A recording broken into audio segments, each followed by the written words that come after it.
আসসালামু আলাইকুম রহমতুল্লাহ। মানুষের ঈমান যেটা, ঈমান এটাকে কুফর মুক্ত করা এবং শিরক মুক্ত করা এটা অনেক বেশি জরুরি। এখন আমি যেটা বলছিলাম যে আমাদের এখন প্রথম 2 দিনের কাজ, প্রথম 2 দিনের প্রথম অংশটা চলতেছে বা আচ্ছা যাই হোক, এখন আমাদের প্রথম কাজ যেটা আমার এবং যারাই আমার সাথে জামাতবদ্ধ হচ্ছে, আমরা এমন একটা জামাত তৈরি করতে যাচ্ছি যে জামাতের কাজ হলো সারা দুনিয়ার বাতিল মিটে যায়, হক ইসলাম জিন্দা হয়ে যায়, ইসলাম গালেব হয়ে যায়। তো এবং ইসলাম গালেব হওয়ার জন্য, অন্ধকার দূর হওয়ার জন্য হকের দ্বারা আল্লাহ তাআলা অন্ধকার দূর করবেন। ওয়াকুল জাআল হাক্কা ওয়া যাহাকাল বাতিল, যখন হক আসে বাতিল দূর হয়ে যায়। এই কারণে আমরা যারা কাজ করার নিয়ত করতেছি বা আমরা যারা জামাতবদ্ধ হচ্ছি, আমাদের ভিতরে যে অন্ধকার, এই অন্ধকারটা দূর হওয়া অনেক অনেক বেশি জরুরি।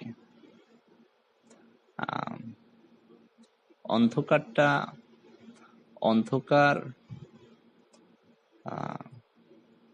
যেমন আল্লাহ পাক কালামে পাকে এভাবে বলেন, আল্লাহ ওয়ালিয়ুল্লাযিনা আমানু, আল্লাহ তাআলা হলেন ঈমানদারদের জন্য ওলি, ইউখরিজুহুম মিনাজ যুলুমাতি ইলান নূর, যে তাদেরকে অন্ধকার সমূহ থেকে বের করে আলোর দিকে নিয়ে যান। এখানে যেটা খেয়াল করার বিষয় সেটা হলো জুলুম যেটা, অন্ধকার যেটা, এটার বহুবচন ব্যবহার করা হচ্ছে, অন্ধকার ও জুলুমাত। আর নূর যেটা, নূরের বহুবচন আনোয়ার ব্যবহার করা হয় নাই, নূর ব্যবহার করা হয়েছে, একটা নূর। অর্থাৎ দুনিয়াতে অনেক অনেক অন্ধকার, অনেক অনেক বাতিল, কিন্তু ইসলাম একটা, ইসলামের নূর একটা। তো সারা দুনিয়াতে মানুষের ভিতরে যত টক্কর লাগতেছে, মুসলমানের ভিতরে যত টক্কর, মুসলমানের ভিতরে দলাদলি, মুসলমানকে সহ্য করে না, বাপ সন্তানকে সহ্য করে না, স্বামী স্ত্রী একজন আরেকজনকে সহ্য করে না, বা এক মুসলমান দেশ আরেক মুসলমান দেশকে সহ্য করে না, এক এলাকার মানুষ আরেক এলাকার মানুষের সাথে মিশতে পারে না মুসলমান। এসব কিছুর পিছনে হলো অন্ধকার। অন্ধকার সবসময় টক্কর লাগে। একটা ঘরের ভিতরে যদি কিছু অন্ধ মানুষকে ছেড়ে দেওয়া হয়, তো এরা যদি, এবং এদের হাত বেঁধে দেওয়া হয়, তো এরা হাঁটতে চাইলে একজন আরেকজনের সাথে খালি টক্কর লাগবে, কারণ এরা অন্ধকার। কিন্তু যদি চক্ষুওয়ালা হয় তাহলে তখন তাদের জন্য রাস্তা চলা সহজ। সেই জন্য অন্ধকার অনেক, কিন্তু আলো একটা, ইসলামের আলো একটা। ইসলাম যদি মানুষের ভিতরে ঢুকে আসে তো সব মানুষ এক হয়ে যাবে, সব মানুষ, সব মুসলমান, তখন আর মুসলমানের ভিতরে দলাদলি থাকবে না। তো ইসলাম যেহেতু আমাদেরকে জিন্দা করতে হবে এখন, আর বর্তমানে যে ইসলামটা আমাদের ভিতরে, আমাদের দুনিয়াতে সমাজের ভিতরে আছে, এটা যে ওই ইসলাম না যেটা আল্লাহ রাসূল সাহাবা ইকরাম জন্য নিয়ে আসছিলেন। সাহাবা ইকরামের উপর আল্লাহ রাসূল যে ইসলামটা প্রতিষ্ঠা করে দুনিয়া থেকে চলে গেছেন, এটা ওই ইসলাম না। আর ইসলামের বুনিয়াদী জিনিস হলো, একেবারে শুরুটাই হলো লা ইলাহা ইল্লাল্লাহ, যে আল্লাহ ছাড়া কোনো ইলাহ নাই। তো আমার কথাগুলো সবাই একটু খুব মনোযোগ দিয়ে শুনি এবং বোঝার চেষ্টা করি। ইলাহ যে ব্যাপারটা, এটা খুব জরুরি বোঝা এবং নিজেকে এটা থেকে পবিত্র বানানো। আল্লাহ তাআলা কালামে পাকে, আপনারা যারা কোরআন শরীফ পড়ছেন বা সাথীরা যারা তোমরা কোরআন শরীফ পড়ছো, যে যেখান থেকে আমার কথা শুনতেছে, একটু কোরআন শরীফ পড়লেই কিছু আয়াত বারবার আছে। এর ভিতরে বারবার যে জিনিসটা আলোচনা করছেন আল্লাহ পাক, এর ভিতরে একটা আয়াত হলো এরকম, ওয়ালা তাজআল মা'আল্লাহি ইলাহান আখার, আল্লাহর সাথে তোমরা দ্বিতীয় কোনো ইলাহ নিয়ে আইসো না।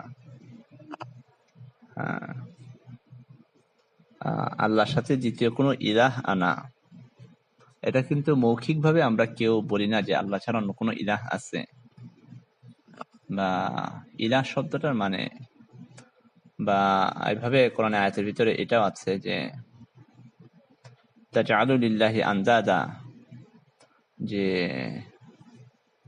কি বলে, তোমরা আল্লাহর সাথে সমকক্ষ বানাইতেছো, আল্লাহর সাথে অন্য মানুষ অন্য জিনিসকে সমকক্ষ করতেছো।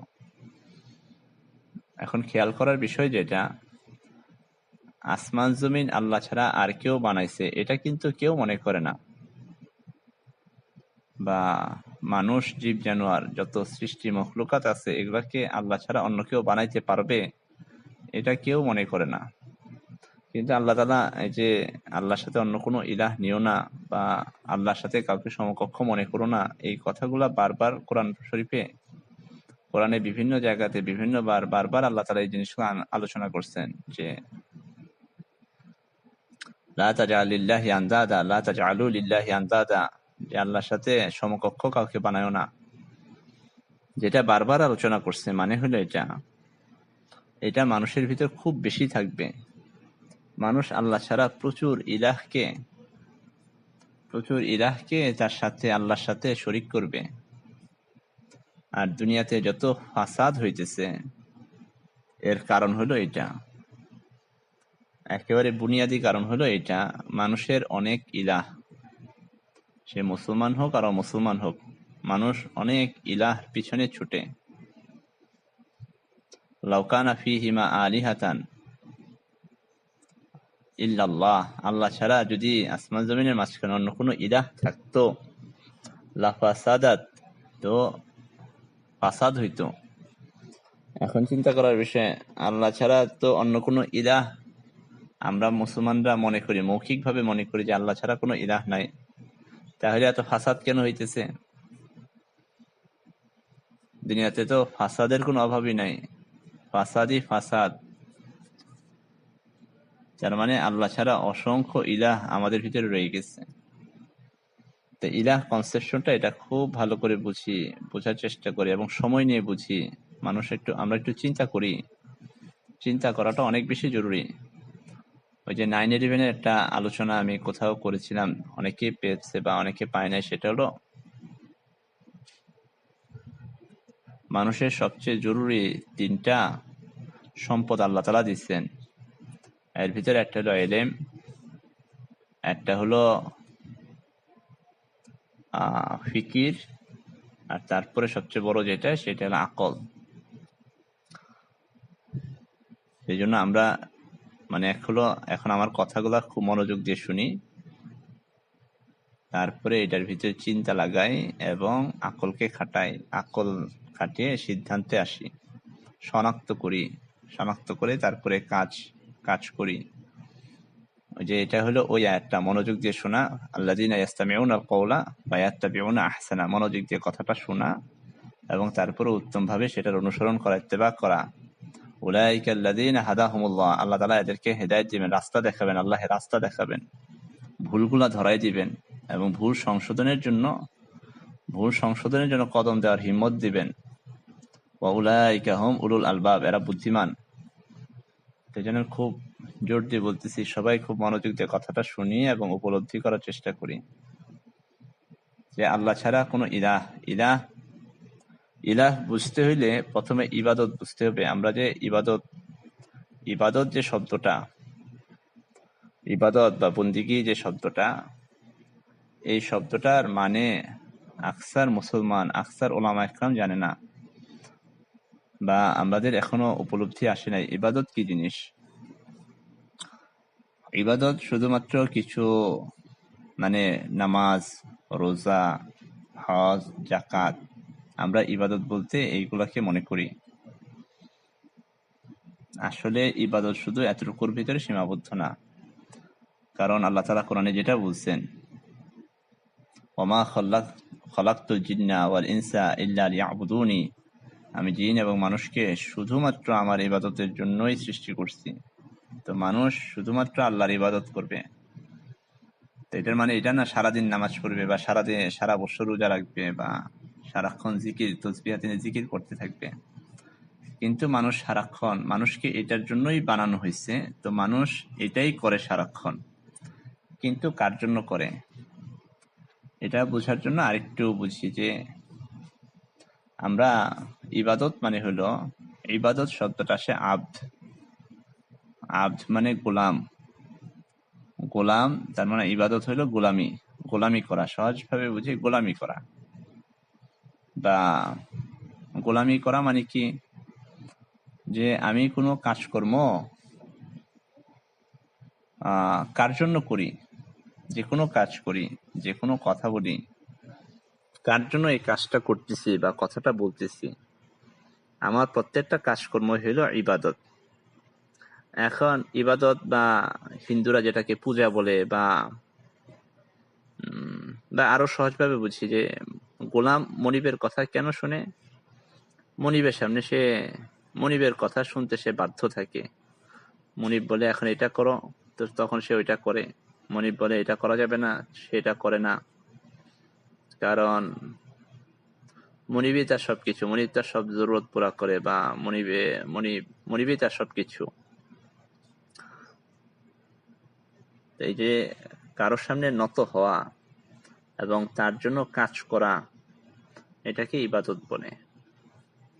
এখন বা ওরশিপ যেটা ইবাদত, দুনিয়ার প্রত্যেকটা মানুষই কিছু না কিছু জিনিসের ইবাদত করে, প্রত্যেকটা মানুষ, এমনকি নাস্তিকও ইবাদত করে।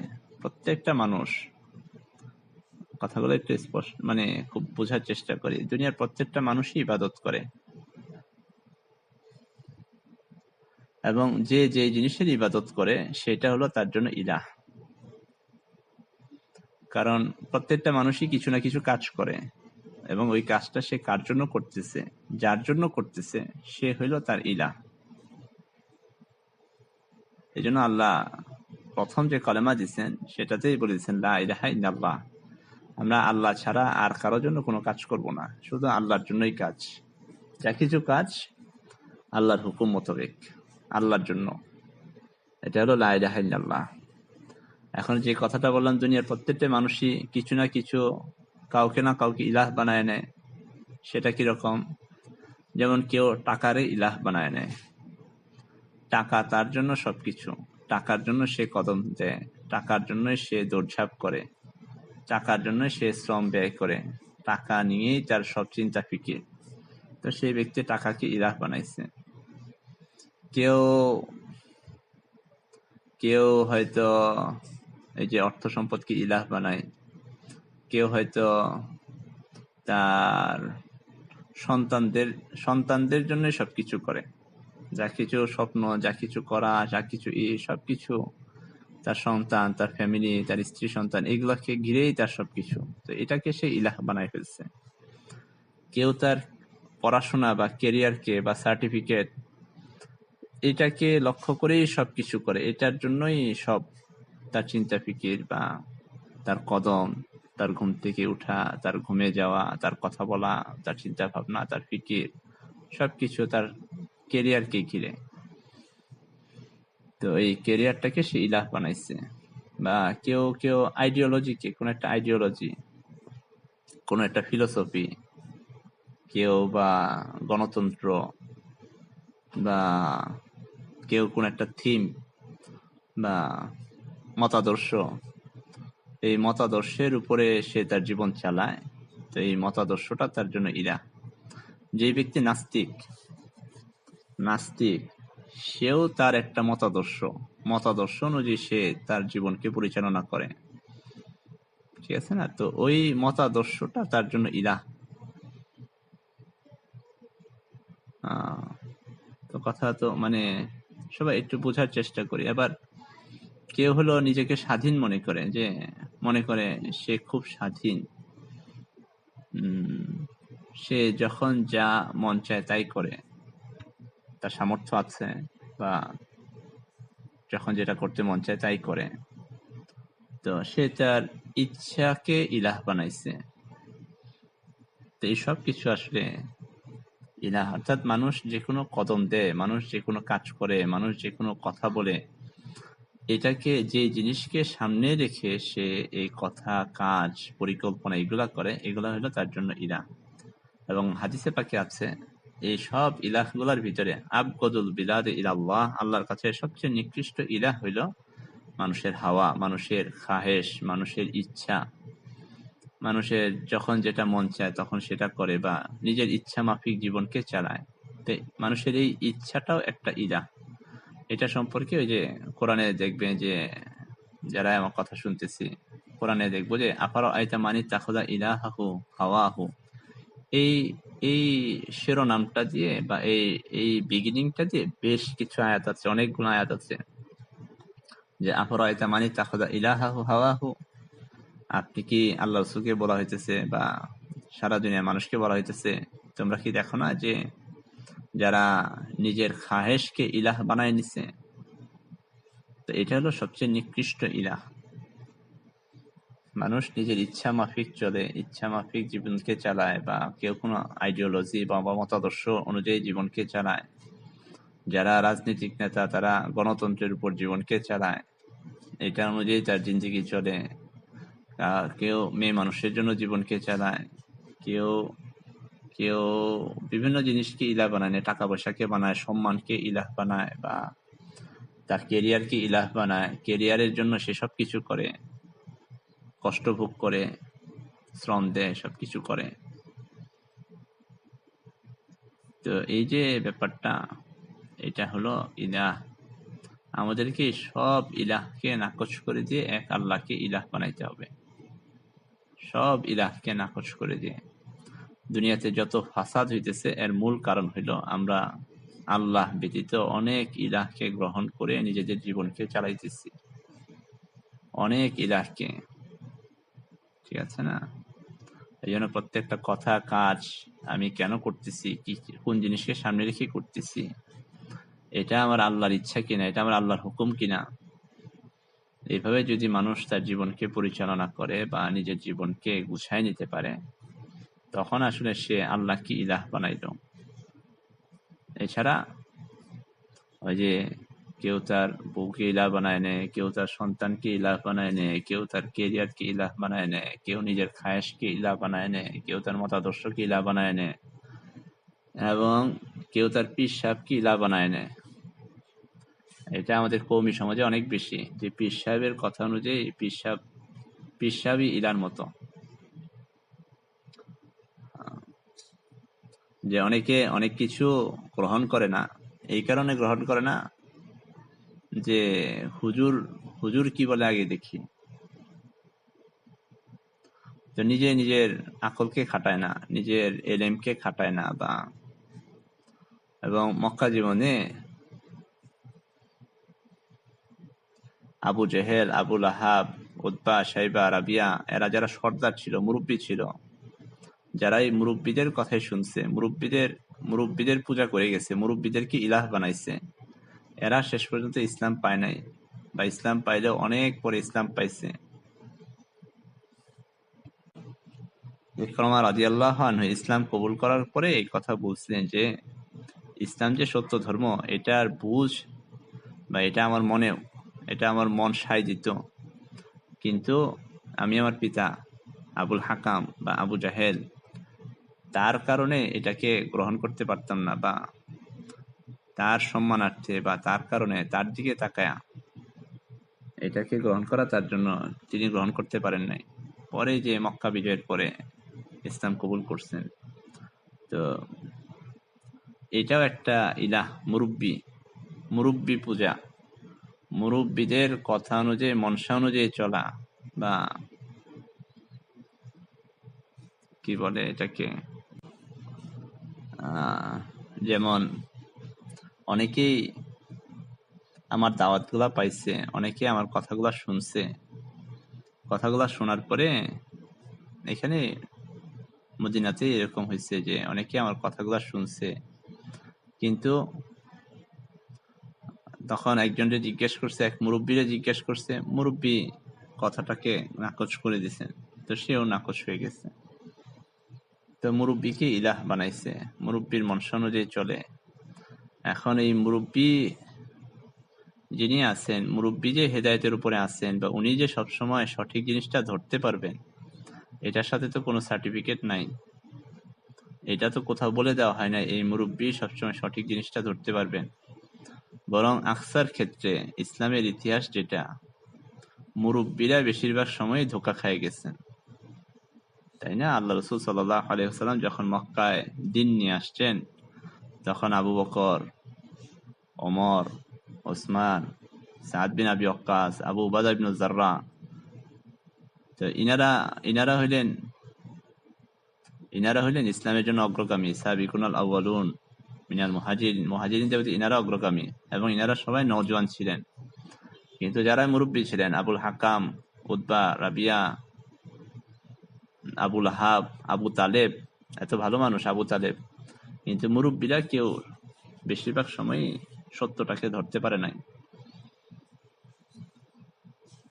এই জন্য এই জিনিসগুলোকে আমরা ইলাহ বানাই নিছি। এবং এটা কোরআনে একটা আয়াত আছে, কোথায় যেন, এটা হলো সূরা তওবাতে, আমি একটু বের করে নিলাম, যে সূরা তওবার 31 নম্বর আয়াত, যেটা ইত্তাখাযু আহবারহুম ওয়া রুহবানাহুম আরবাবা মিন দুনিল্লাহ, যে তারা আল্লাহ ছাড়া ওই তাদের পণ্ডিত যারা, মানে তাদের ওলামা ইকরাম মাশায়েখ যারা, মানে এদেরকে তারা আল্লাহ ব্যতীত এদেরকেও তারা প্রভুর মতো বানায় নিচ্ছে। এরা যেটা বলে সেটাই। তো বাংলাদেশের কওমি অঙ্গনটা অনেকটা এরকমের ভিতরে পড়ে গেছে। শফি সাহেব যেটা বলে, বাবুনগরী যেটা বলে, বা মুফতি ইজাজ সাহেব যেটা বলে, বা মানে যে যার ধ্যান ধারণা একজনকে ইলাহ বানায় নিচ্ছে, একজনকে মুরব্বী বানায় নিচ্ছে। বসুন্ধরা মাদ্রাসা থেকে যেটা বলে বা দারুল উলুম দেওবন্দ থেকে যেটা বলে, ওইটাই সত্য। এর বাইরে নড়চড়ই হবে না, এর বাইরে কোনো চিন্তাই করে না, ওইটাকে ইলাহ বানায় চলে। এই সব কিছু আমাদের এটা চিন্তার বিষয়, বুঝের বিষয়, যে আল্লাহ তাআলা এই কোরআনে এই জিনিসগুলোকে ইঙ্গিত করছেন। মানুষ অনেক জিনিসকে ইলাহ বানায় নিবে, অনেক জিনিসকে, মুরব্বীকে, টাকা পয়সাকে, মেয়ে মানুষকে, অর্থ সম্পদকে, নিজেদের আইডিওলজিকে, ফিলসফিকে, দুনিয়ার এক একটা তরিকাকে, গণতন্ত্রকে, রাজতন্ত্রকে, বিভিন্ন জিনিসকে, কেরিয়ারকে বা নাস্তিকতাকে, সায়েন্সকে ইলাহ বানায় বানায় মানুষ চলতেছে। এই কারণে যেহেতু আল্লাহ তাআলা এই কথা বলছেন, লাউকানা ফীহিম আলিহাতান, আসমান জমিনের মাঝখানে যদি আরো কোনো ইলাহ থাকতো ইল্লাল্লাহ, আল্লাহ ছাড়া, লা ফাসাদাত, তো সব ফাসাদ হইতো, ঝামেলা হইতো, বিশৃঙ্খলা হইতো। তো দুনিয়াতে এত সব বিশৃঙ্খলা হওয়ার এটাই কারণ যে আমাদের অনেক ইলাহ বানায় আমরা চলতেছি। তো এই সবগুলা থেকে আমাদেরকে পবিত্র হইতে হবে। আমার প্রত্যেকটা কদম, যেটা ইন্নাস সলাতি ওয়া নুসুকি ওয়া মাহইয়ায়া ওয়া মামাতি লিল্লাহি রাব্বিল আলামিন, আমার হায়াত, আমার নামাজ, আমার কুরবানি, মানুষের যত স্যাক্রিফাইস আছে, ত্যাগ আছে, কোনো জিনিসকে ছেড়ে দেওয়া, ওয়া মাহইয়ায়া আমার হায়াত, আমার জিন্দেগির প্রত্যেকটা কাজ, ওয়া মামাতি আমার মরণ, মৃত্যু, লিল্লাহি রাব্বিল আলামিন, স্রেফ আল্লাহর জন্য। যেটা আমাদের ইব্রাহিম আলাইহিস সালামের মেজাজ যেটা ছিল, বা সকল নবীদের মেজাজ যেটা ছিল, আল্লাহর জন্যই প্রত্যেকটা কদম। আল্লাহ ছাড়া কোনো জিনিসের জন্য কোনো কদম নাই, বা আল্লাহ ছাড়া কোনো জিনিসের জন্য আমি আমার জানকে, আমার মালকে খরচ করি না। এটাকে ইলাহ বলে। এটা হলো ইলাহ, যে জিনিসটা আমাদের মুসলমান হিসেবে জন্য অনেক অনেক মুসলমান, অনেক অনেক মানুষ হাসরের ময়দানে সে সমাজের ভিতরে মুসলমান হিসেবে পরিচিত থাকবে, কিন্তু হাসরের ময়দানে যখন উঠবে তখন দেখবে যে আল্লাহ পাক তার কলেমাকে, তার লা ইলাহা ইল্লাল্লাহকে কবুল করতেছেন না, তাকে মুসলমান হিসেবে কবুল করা হচ্ছে না, তাকে ইসলামের পরিচয়ের উপরে সে হাসরের ময়দানে উঠতে পারবে না, কারণ সে মুশরিক হয়ে উঠবে। সে অসংখ্য ইলাহকে সামনে রেখে জিন্দেগিকে চালাইছে, আল্লাহর সাথে অন্য জিনিসকে শরীক করছে, আল্লাহর সাথে অন্য জিনিসকে তুলনীয় মনে করছে। এটা তো আসমান জমিন অন্য কেউ বানাইছে এরকম না। আল্লাহ তাআলা বারবারই যে আয়াতগুলো বলছেন, ওয়ালা তাজআল মাআল্লাহি ইলাহান আখার ওয়ালা তাজআলু লিল্লাহি আনদাদা। এই যে আয়াতগুলো, আল্লাহর সাথে অন্য কোনো ইলাহ নিও না, আল্লাহর সাথে অন্য কাউকে সমকক্ষ মনে করো না, এটা হলো এই জিনিসগুলা যেগুলাকে আমরা ভিতরে ভিতরে ইলাহ বানায় নিজের জিন্দেগিকে চালাইতেছি। তো এটা থেকে আমাদের বের হয়ে আসতে হবে। এই জন্য আমরা যে যেখান থেকে আমার এই কথাগুলো শুনতেছি সবাই এখন পয়েন্ট আউট করি যে আল্লাহ ব্যতীত আর কার সামনে আমি ঝুঁকতেছি, আল্লাহ ব্যতীত আর কার সামনে আমি নিজের মাথাকে নত করতেছি, নিজের কদমকে আমি কার ইচ্ছার অধীন, কোন জিনিসের ইচ্ছার অধীন করে তুলতেছি, ওইগুলোকে পয়েন্ট আউট করি, ওইগুলোকে শনাক্ত করে নিজের হায়াতকে আবার নতুন করে সাজাই। সব কিছু আল্লাহর জন্য। মান আহাব্বা লিল্লাহি, যে কোনো মানুষকে মহব্বত করে আল্লাহর জন্য মহব্বত করে। ওয়া আবগাদা লিল্লাহি, যদি কারোর সাথে দুশমনি করে এই দুশমনিটা আল্লাহর জন্য করে। ওয়া আ'তা লিল্লাহি, কাউকে যখন কোনো জিনিস দান করে আল্লাহর জন্যই দান করে। ওয়া মানআ লিল্লাহি, আবার কাউকে যদি ফিরায় দেয়, কাউকে যদি নিষেধ করে, কাউকে যদি দান না করে, এটাও আল্লাহর জন্যই করে।